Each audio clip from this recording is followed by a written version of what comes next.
Alberto Martínez, osasun sailburuak, datorren asteetan Euskal Osasun Ituna ixteko asmoa du.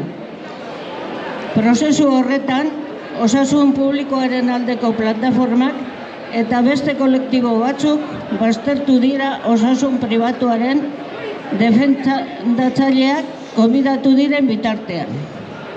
8 hilabete osasun publikoak dituen egiturazko arazoei konponbiderik eman gabe. Privatizazioa arazo horien jatorria izanik, Eusko Jaurlaritzak argi utzi du politika horrekin jarraituko duela 100 milioi negozio pribatuetara desbideratuz, gardentasunik eta kudeaketaren kontrol publikorik gabe. Euskal Osasun Itunaren bidez, Eusko Jaurlaritzak bere irudia garbitu nahi du, bere erantzunkizuna eskutatuz. Denbora irabazteko eta herritarrak desmoralizatzeko estrategia bat. Betiko murrizketa eta privatizazio politika berberak aplikatzen duten bitartean ordutegiak murriztea, osasun zentroak eta urgentziak ixtea, privatizazioetarako aurrekontuak handitzea, medikurik gabeko zentroak, pazienteak beste herri batzuetara leku aldatzea, itxaron zerrendak, plantillaren behin-behinekotasun handia, aparteko orduak handitzea eta abar. Osasunari negozio lehenesten dion eredu neoliberal horren aurrean, osasun publikoaren aldeko plataformak eredu berri bat proposatzen dugu. Eragile politiko, sindikal eta sozialei helaraziko dieguna. Baita Eusko Legebiltzarreko osasun batzordeari eta herritarrei ere. Bertan planteatzen dugu, 100% publikoa izango den osasungintzan aldeko konpromiso sendoa eta pribatizatutako zerbitzu guztiak lehengoratzea. Lankidetza publiko-pribatuko politikak eta orduestrak baztertu. Inbertsioa berehala handitzea, Europako bataz bestekoarekin parekatzeko.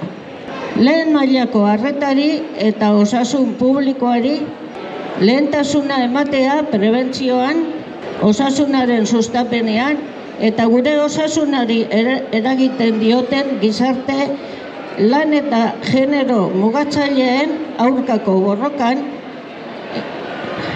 inbertituz. Baliabide gehiago osasun mentalean. Arreta soziosanitarioan eta genero ikuspegia txertatzean emakumeen osasunaren berdintasuna eta ekitatea lortzeko. Pertsonal nahikoa, egonkorra eta kalitatezkoa bermatzea. Herriaren parte hartzea eta kontrol demokratikoa. Baliabide propioak eta kontrol publikoa erabiliz itxaron zerrendak murriztea. Osasun publikoak okerrera egiten jarraiten duen bitartean eta egiturazko arazoak konpontzeko neurririk ez dagoen bitartean beharrezkotzat joten dugu presio sozialekin eta mobilizazioekin jarraitzea. Horretarako sindikatuei, pentsiodunei, gizarte eta auzo erakundeei, emakumeei, gazteei eta abarrei borroka horretan jarraitzeko deia egiten diegu. Bertan, osasuna doakigu. Utzi promesak eta propaganda. Benetako konponbidea orain. Arratsalde on danori. el consejero de Salud, Alberto Martínez, tiene la intención de cerrar en las próximas semanas el Pacto Vasco de Salud, un proceso en el que se ha excluido a las plataformas en defensa de la sanidad pública y a otros colectivos, mientras se ha invitado a defensores de la sanidad privada. 8 meses sin aportar soluciones a los problemas estructurales que padece la sanidad pública, siendo la privatización el origen de los mismos. El Gobierno vasco ha dejado claro que continuará con esta política, desviando cientos de millones a negocios privados, sin transparencia ni control público de su gestión. Con el Pacto Vasco de Salud, el Gobierno vasco pretende lavar su imagen, ocultando su responsabilidad.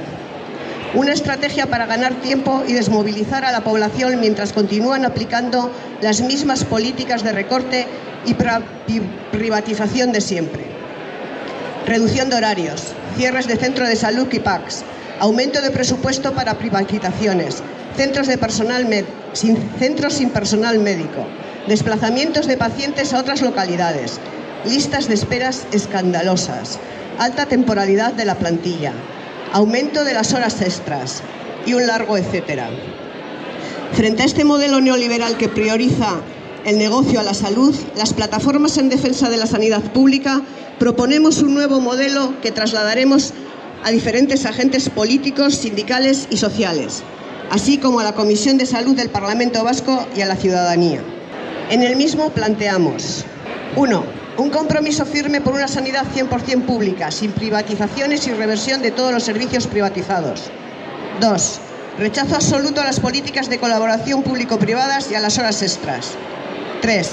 Aumento urgente de la inversión para equipararla a la media europea. 4. Priorizar la atención primaria y la salud pública, invirtiendo en prevención, promoción de la salud y en la lucha contra las determinantes sociales, laborales y de género que afectan a nuestra salud. 5. Más recursos en salud mental, atención sociosanitaria y la inclusión del enfoque de género para alcanzar la igualdad y la equidad en salud de las mujeres. 6. Garantizar una plantilla suficiente, estable y de calidad. 7. Participación ciudadana y control democrático. 8. Reducción significativa de las listas de espera con recursos propios y control público. Mientras persista el deterioro de la sanidad pública y la falta de medidas que resuelvan sus problemas estructurales, consideramos necesario continuar con la presión social y las movilizaciones, para lo cual animamos a continuar con esta pelea a sindicatos, pensionistas, organizaciones sociales y vecinales, de mujeres, de jóvenes, etc. Nos va la salud en ello.